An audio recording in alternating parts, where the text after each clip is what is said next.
bersyukur kalau sampai saat ini saya masih boleh ada, masih boleh diberi kesempatan Tuhan untuk hidup, untuk bersaksi untuk semuanya oleh karena kasih karunia Tuhan.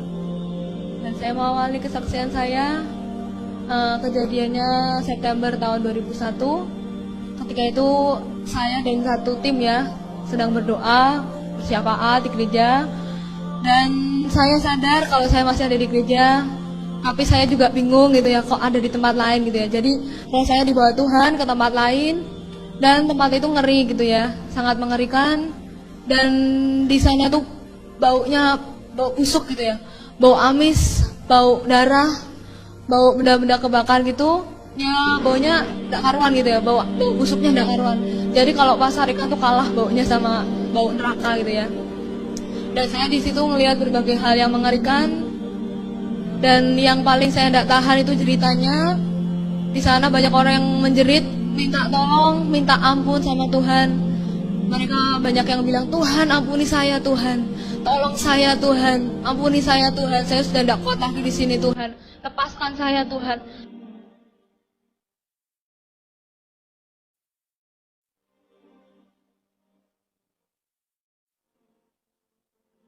Tetapi Tuhan cuma bilang gini, pengampunan yang aku berikan sudah terlambat. Kesempatan itu sudah tidak ada lagi, sudah terlambat. Ketika kamu ada di dunia ini, kamu tidak mau ambil kesempatan itu, tapi kamu sia-siakan. Tapi kalau kamu sekarang minta ampun, itu sudah terlambat. Tuhan Yesus bilang gitu. Dan saya di situ ngelihat berbagai macam hal yang mengerikan. Di situ banyak orang, jutaan orang bahkan. Di sisi kanan saya, ketika saya jalan, di sisi kanan saya itu banyak orang yang dibakar sama api gitu ya. Dan tubuh itu dibakar api sampai tubuhnya meleleh habis, tapi anehnya itu bisa lagi muncul lagi normal itu ya. Dan itu kemudian dibakar lagi sampai habis, kemudian dibakar lagi sampai habis, dan kemudian normal lagi, dibakar lagi, dan itu terus menerus gitu ya, berulang-ulang gitu ya, nggak ada hentinya, dan sifatnya itu kekal gitu ya.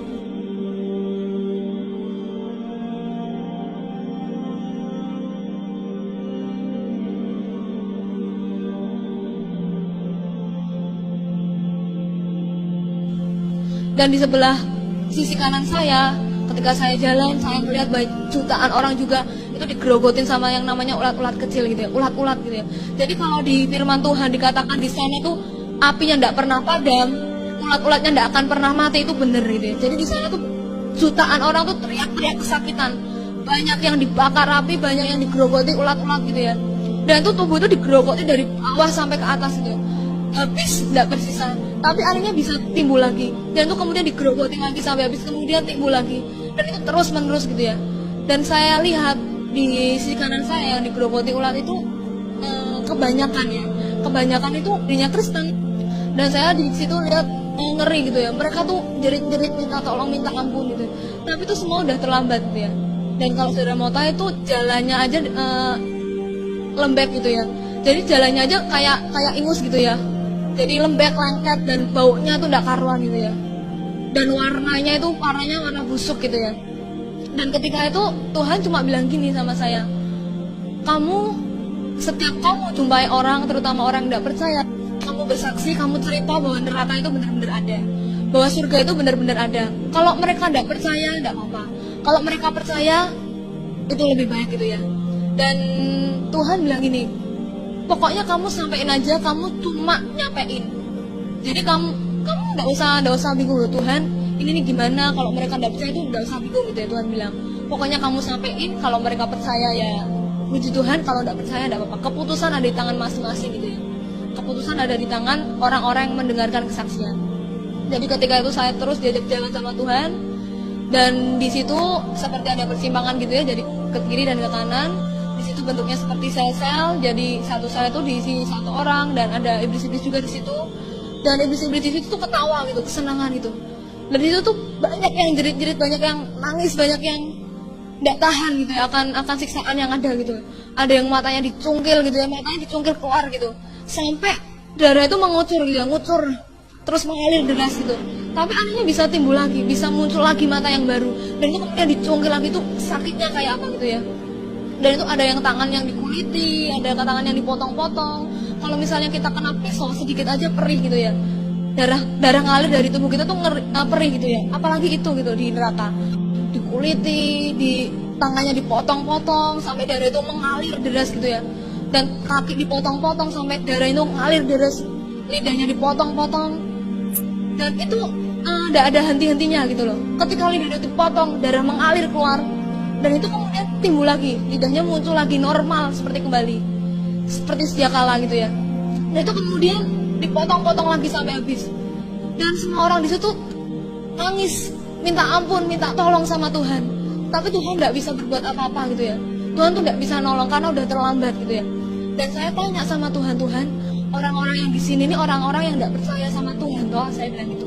Tapi Tuhan bilang gini, oh enggak tuh, kalau yang di sini tuh orang-orang Kristen gitu ya, yang percaya sama Tuhan Yesus Kristus. Saya kaget gitu loh, kok ada juga orang-orang Kristen yang masuk ke neraka gitu ya. Dan saya tanya sama Tuhan, Tuhan, kenapa mereka bisa masuk neraka gitu ya. Dan Tuhan bilang gini, setiap kita yang diberi anggota tubuh lengkap gitu ya, yang diberi anggota tubuh gitu ya, harus mempertanggungjawabkan setiap bagian anggota tubuh kita. Jadi Tuhan menciptakan tangan untuk menyembah Tuhan, untuk memuliakan Tuhan. Tetapi kalau misalnya kita gunakan untuk misalnya mukul, membunuh, itu tuh sudah tidak berkenan di hadapan Tuhan gitu ya. Pokoknya setiap apa yang kita perbuat itu Tuhan ngerti. Mungkin mata buat memandang hal yang baik, buat menuntun kita untuk pergi ke tempat-tempat yang baik, untuk pergi ke gereja. Tapi matanya digunakan untuk misalnya menonton video porno, baca buku-buku yang tidak benar. Itu nanti Tuhan tahu gitu ya. Setiap kita mempertanggungjawabkan perbuatan kita gitu ya. Ada yang lidahnya dipotong-potong, itu mulut kan untuk memuji Tuhan, untuk menyembah Tuhan. Tetapi mungkin ada di antara kita yang buat ngumpahin orang, buat ngutuk orang, buat mungkin ngomel, menggerutu gitu ya. Dan itu semua Tuhan tidak senang gitu, Tuhan tidak berkenan di hadapan Tuhan.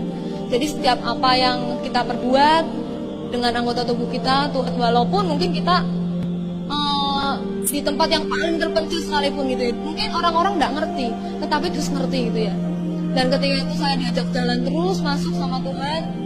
Dan kalau Darah Mota itu dindingnya itu juga sama gitu ya, jadi dindingnya itu kayak ingus gitu ya, kayak umbel gitu ya, jadi lengket-lengket gitu ya, dan baunya minta ampun ya, bau busuknya minta ampun ya.